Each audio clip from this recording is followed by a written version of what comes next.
Okay, so far we've discussed playing 4 notes to the bar and different combinations of, 1 note to the bar, then 2, then 3, and then 4. Now, the technical word for those is crotchets, English term. The Americans call them quarter notes. Basically, in simple terms, 1, 2, 3, 4, and that's the basis for the groupings that we've done so far. So, for me, this is all about building. Taking ideas and building them further, starting off simple and adding a little bit more as we go. So the next thing that we're going to add here is called the quaver or the 8th note. So if the normal pulse is 1, 2, 3, 4, 1, 2, 3, 4, it's going to be the notes that live between those notes. So if that's the pulse, 1, 2, 3, 4, it's these notes, 1 and 2 and 3 and 4 and 1 and 2 and 3 and 4 and. So for every note that we have with this hand, we have one that's in between with this hand. 1, 2, 3, 4, 1 and 2 and 3 and 4 and. Now you might be wondering why we don't count them 1, 2, 3, 4, 5, 6, 7, 8, but I think it's just easier to call these the ends of the main notes, and that is basically what they're called. If you have 1 and 2 and 3 and 4 and say for example you went 1 and 2, you'd have the 1, the end of 1 and the 2. If you had 1 and 2 and, you'd have the 1, the end of the 1, the 2 and the end of the 2. So that's how we refer to those notes. And if we just had one of these quavers or 8th notes by itself, so it would be 1, 2, 3, 4, 1 and 2, 3, 4, 1 and 2, 3, 4. That would be the end of the 1. But you notice with notes like this, if you just played one and didn't count behind it, you'd be lost. Within a second you'd be lost. So you have to have this pulse going all the way along in order to realise where on their sort of grid, if you like, these notes are fitting. And as the notes get more advanced, even with an end, even with the end notes, then you really have to know that pulse, that 1, 2, 3, 4, 1 and 2, 3, 4. Now the great thing is that we can start to get much more sort of complicated with our phrasing. Okay, so before, say we have, for example, 1, 2, 3, 4, like 1, 2, 3, 4. Now we can have 1 and 2, 3, 4, 1 and 2, 3, 4, 1 and 2, 3, 4, or 1 and 2, 3, 4. So let's just start off with a simple phrase like that. I don't want to go through every single combination, because the thing is, once you start to add more notes, the combinations get much more complex and you can basically go on forever, which I don't want to do. I want to show you the basis of what needs to be done here, and then hopefully you can go away and develop the ideas yourself. So, but what we'll do is we'll take the first simple phrase, which will be 1 and 2. Okay, 1 and 2, and all I'm doing there is making the lick fit the phrase, as I did before. 1 and 2, slight blues bend on 5th fret G. 1 and 2, 3, 4, 1 and 2, 3, 4. 1 and 2, 3, 4. All I did there was a slight semitone bend on that 7th fret G, and then played the end of the 1 on that 5th fret B string. 1 and 2, 3, 4, 1 and 2, 3, 4, 1 and 2, 3, 4, 1 and 2. Again, making the lick fit the phrase, sliding up to that 10th fret on the B string. 1, slight blues bend on 8 high E. 1 and 2, and then resolve again. Okay. So what I'm going to do is I'm going to take this phrase and add it to some of the phrases that we were doing earlier. And that is the key. As I said before, the key is to mix all this stuff up. So let's do another demonstration using this phrase, 1 and 2, okay, and then maybe some of the phrases we did before, some of the simpler phrases. Okay, so let's do it.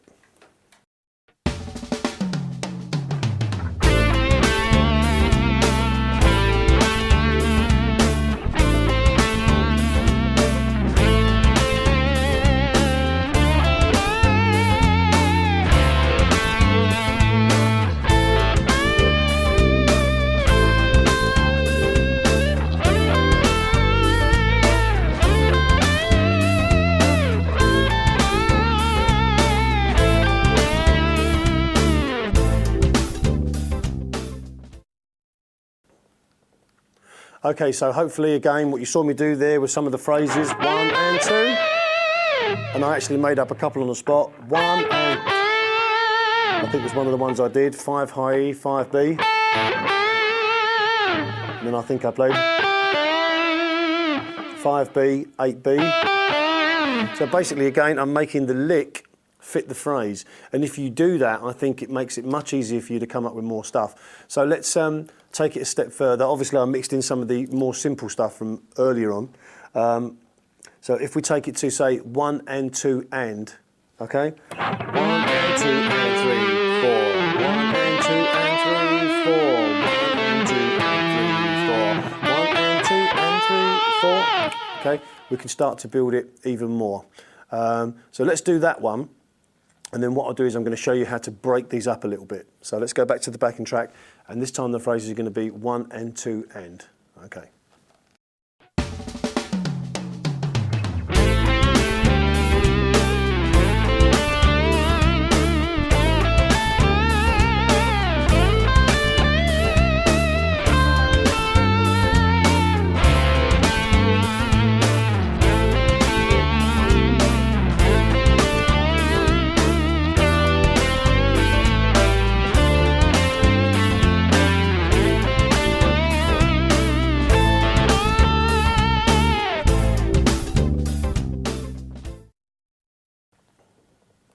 Okay, so again, you saw me play some phrases, and I'm starting to mix it up. Okay, making different, combinations of everything that we've done so far, and that's, as I keep saying, that really is the key. One lick I think I did there. 1 and 2.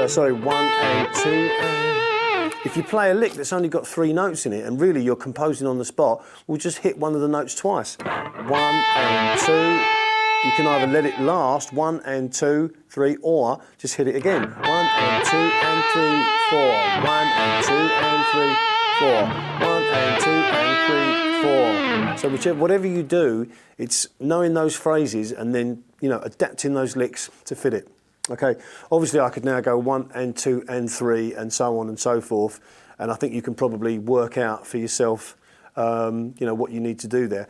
So I want to just cover a couple of other concepts before I move on to something else. And now, this is what's going to hopefully make it sound a little bit more bluesy and a little bit more advanced. And what that's going to be is we're not going to now start on 1 every single time, okay? What we're going to do now is start on some of the ends of the main pulse notes, being 1, 2, 3 and 4. So in other words, we can go 1 and 2, 3, 4, 1 and 2, 3, 4. Okay, now this starts to get difficult because it's kind of like pinning the tail on a donkey. You have to realise where that grid is, that tempo, that pulse that's going on, and then basically just pin the notes in the right place. And as you start to use all the ands of the notes, it starts to get more difficult.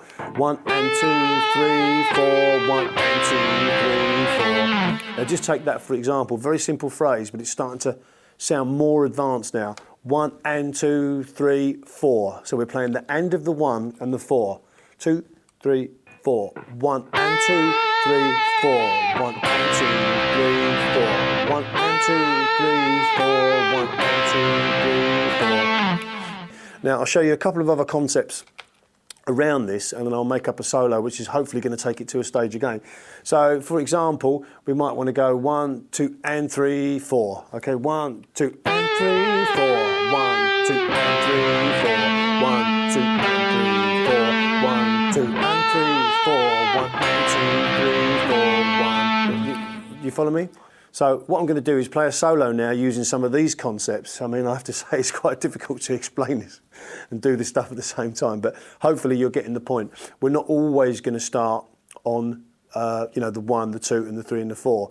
Also, if you find this difficult, like you did before, just do the very simple groupings, but instead of going 1, 2, 3, 4, just go 1 and 2 and 3 and 4 and 1 and 2 and 3 and 4 and make that your solo. Or I'll just go 1 and 2, 3, 4, 1 and 2, 3, 4. So basically you're doing the same as before, okay? You're still only doing 1 note per bar, but you're putting it on a different place. You're putting it on the end. So it's 1 and 2 and 3 and 4 and 1 and 2 and 3 and 4 and 1 and 2 and 3, 4 and then if you want to do 2 notes per bar, just do the end of the 1 and the end of the 2. 2, 3, 4, 1 and 2 and 3, 4, 1 and 2 and 3, 4, 1 and 2 and 3, 4, 1 and 2 and 3, 4. so on and so forth. Now I know these are starting to get more difficult, but that's a very simple way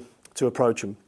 So what I'll do is I'm going to do another demonstration, and this time I'm going to try and mix up. I'm going to play a couple of times round, and I'm going to try and mix it up. I'm going to start on some of the ands. I'm going to play some phrases that revolve around an and a main pulse note. In other words, 1 and 2, 3, 4, 1 and 2,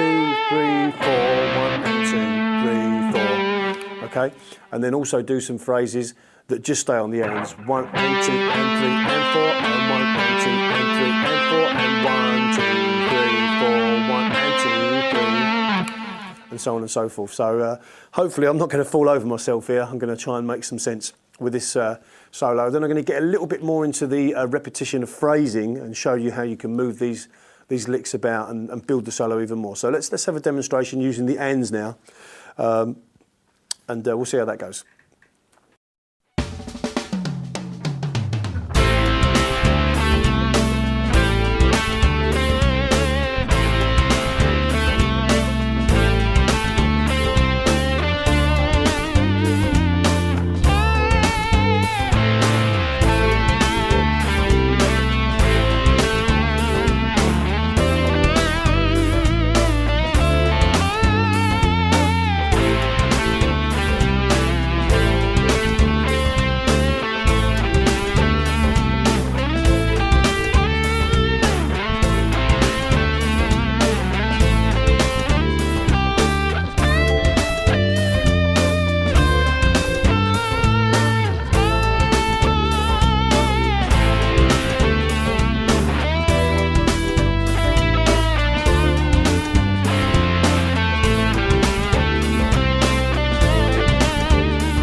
Okay, again, hopefully you saw me playing lots of different phrases and lots of combinations of phrases, and hopefully it's starting to sound like a nice minor blues solo. And I'm making this all up on the spot, so I'm using exactly the same concepts as I'm showing to you that you're going to use. So if it's working for me, hopefully with some practice. I mean, I've been playing a long time. I put a lot of work into this, okay? So I'm not saying it's going to come easy, but this is definitely the stuff that I use to build these type of solos. Okay, what I want to talk about now is using everything that we've used so far before we go on to the next grouping. But what I really want to do is talk about a little bit more about repetition of phrasing, okay? Now, I don't want to burn up all your time on this DVD talking about lots of licks up here and stuff that you can get from many other books, DVDs, magazines and what have you. But what I do want to do is talk about moving some of the licks around, okay? So if you know a few more scale positions, which I'm sure you do, and a few more lick positions, then basically what you want to do is start playing these simple phrases and build upon them. So if you get a good phrase, for example, like, you know, 1, 2, 3 and 4, 1, 2, 3 and 4, take it up here, 1, 2, 3 and 4, 1, 2, 3 and 4, 1, 2, 3 and 4. Okay, to start to pick some of these phrases and move them around and possibly move them up and extend them slightly. The key is to extend them. So, you know, if I go first time, for example, 1, 2, 3, 1, 2, 3. Second time, go 1, 2, 3 and 4, 1, 2, 3 and 4. Move it up, 1, 2, 3, 1, 2, 3. And then up, 1, 2, 3 and 4. And basically I'm building, you know, so I started off as 1, 2, 3, then it went to 1, 2, 3, and when I moved up, played 1, 2, 3 again. Then I did 1, 2, 3, and then moved it up here. So I'm going to play another demonstration and hopefully show you how you can move these through different positions, and just by playing in a different way you can build it more and pick these phrases and just extend them ever so slightly every time, you know, just to make so you can see the solo building up. So let's do another one.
Okay, again, hopefully you saw that I was picking phrases, building them, moving them, adding bends.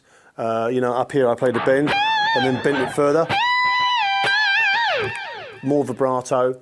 But, you know, the thing that's pinning it all together is definitely that phrasing underneath. And as your technique and ability on the guitar builds, as long as you've got this phrasing behind you, this grid behind you, you know, you'll always be able to play good solos. Okay, I want to take it further now, but I'm going to move on to a major blues, and I'm going to show you some stuff that you can use around that. The concepts are going to remain exactly the same, but basically it's just going to be a little bit more of a triplet feel, and I'll explain that to you as we do it.